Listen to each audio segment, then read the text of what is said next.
Sabe aquela cena que talvez seja familiar para muita gente? O dia de trabalho foi longo, o corpo tá moído, o cansaço físico é enorme, os olhos pesando, mas aí, na hora de finalmente deitar e apagar, o sono é recusado. E no lugar dele, a mão vai direto pro celular e a tela começa a rolar, rolar, rolar até 2, 3 da manhã.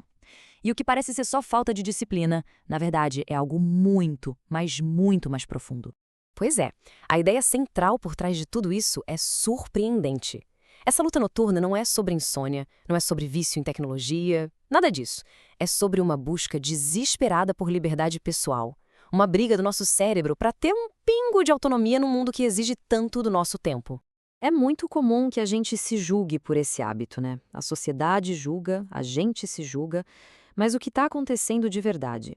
De um lado, a gente tem os mitos, que todo mundo repete. É falta de disciplina, é preguiça. Mas do outro lado, tem a realidade psicológica, uma busca por autonomia. Essa recusa em desligar a mente é um sintoma, sabe? Não é a causa do problema. Vamos pensar um pouco no dia a dia. Desde a hora em que o despertador toca, a maior parte do tempo é dedicada a atender demandas externas. Responder ao chefe, lidar com clientes, cuidar da família. Passa-se o dia inteiro se moldando, se editando para pertencer e não desagradar. É como viver numa dieta super restrita de autonomia. E aí, quando a noite chega, o cérebro entra em pânico. Ele percebe que não teve um único momento de controle sobre o próprio tempo. E é aqui que entra um conceito fascinante da psicologia moderna, que dá nome a essa experiência: procrastinação de vingança na hora de dormir. É exatamente isso.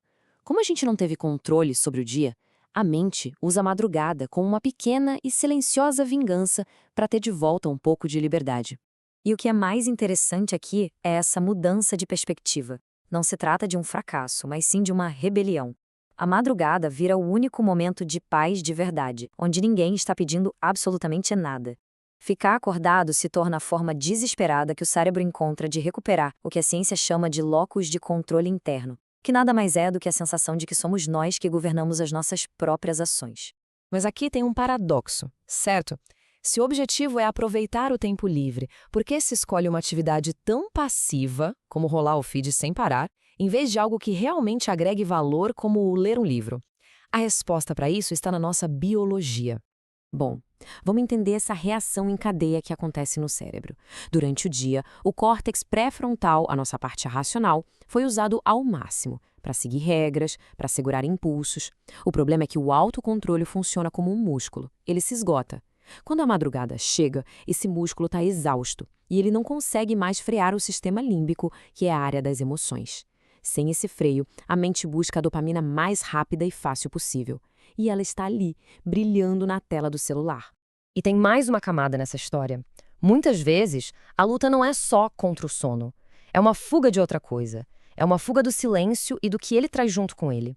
É uma fuga de ficar a sós com os próprios pensamentos. Quando a gente finalmente deita no escuro, sem nenhuma distração, o cérebro ativa o que os cientistas chamam de rede de modo padrão.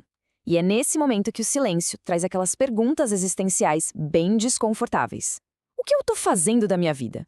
Por que eu me sinto tão só? Será que eu sou feliz de verdade? E para evitar o desconforto de encarar tudo isso, a distração infinita do celular acaba se tornando a saída mais fácil. Então, como é que se quebra esse ciclo? Bom, a solução não é uma batalha de força de vontade de madrugada, não é sobre se forçar a dormir. É sobre mudar a estratégia durante o dia para dar ao cérebro aquilo que ele realmente está pedindo: autonomia.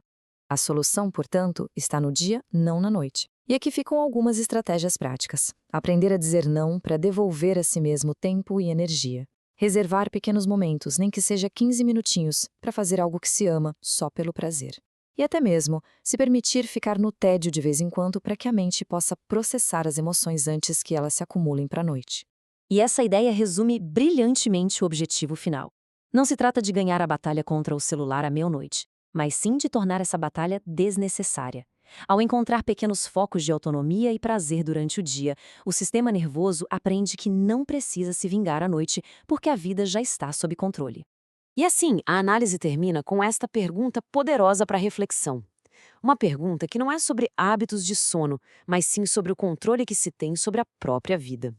Encontrar essa resposta pode ser o primeiro passo para noites mais tranquilas e, claro, dias mais autênticos.